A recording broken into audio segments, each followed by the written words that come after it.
Selamat datang di podcast Jejak Pergerakan, di mana pada episode kali ini kita akan mengupas kisah-kisah sejarah Indonesia yang penuh inspirasi.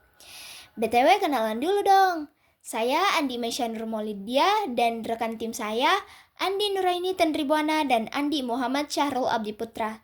Hari ini kita akan membahas organisasi pergerakan Indonesia yang penting dalam sejarah Indonesia, yaitu Sarekat Islam.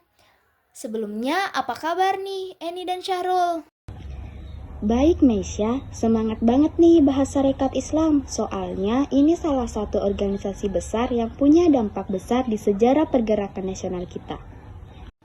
Sama Maisa, Sarekat Islam itu kan sering disebut sebagai organisasi yang membuka jalan bagi perjuangan organisasi modern di Indonesia.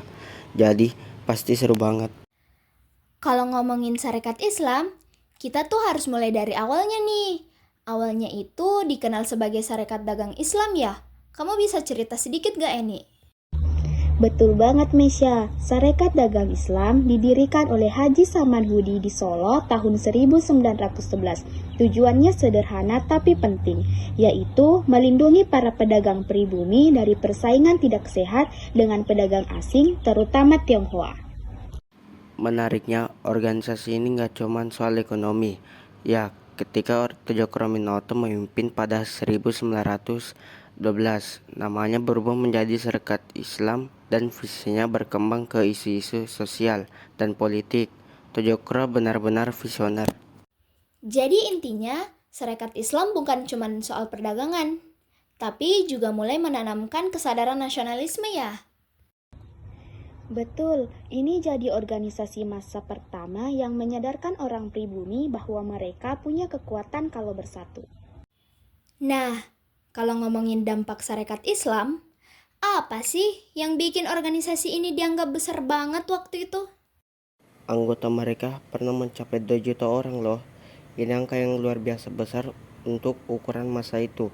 Sarekat Islam jadi wadah buat rakyat kecil, terutama petani dan buruh, untuk bersuara. Selain itu, pemimpinnya juga berperan besar. Cokro Aminoto dikenal sebagai guru bangsa. Dia nggak cuma memimpin, tapi juga mendidik tokoh-tokoh besar seperti Soekarno, Semaun, bahkan Kartosuwiryo. Wow, jadi semacam mentor untuk banyak pemimpin besar di Indonesia ya? Cokro Aminoto benar-benar punya visi jauh ke depan. Benar, dia juga memperkenalkan konsep organisasi modern, mulai dari rapat-rapat terstruktur sampai strategi kampanye. Itu semua jadi fondasi bagi organisasi pergerakan lain. Sayangnya, nggak selamanya Sarekat Islam solid. Ada konflik internal yang bikin mereka melemah ya. Iya, salah satu masalahnya adalah perbedaan ideologi. Ada kelompok yang lebih condong ke Marxisme seperti Semaun, dan ada yang tetap ingin fokus pada Islam. Akhirnya, Sarekat Islam terpecah jadi SI Merah dan SI Putih. Konflik ini menunjukkan ya betapa beragamnya pandangan di dalam pergerakan nasional.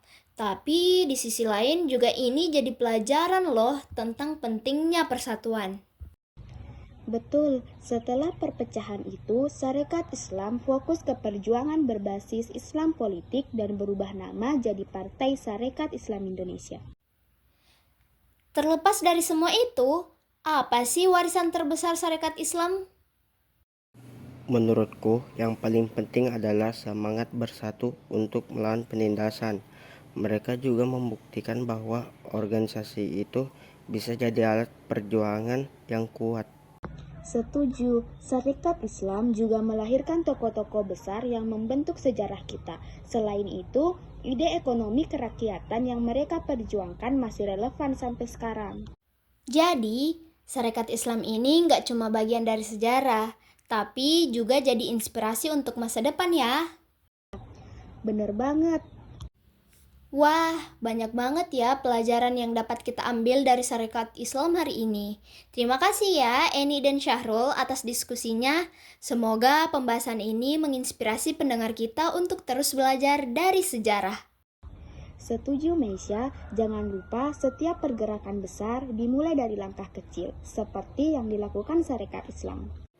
Betul, sampai jumpa di episode berikutnya. Sampai jumpa teman-teman, dan teruslah bergerak untuk perubahan. Versace on the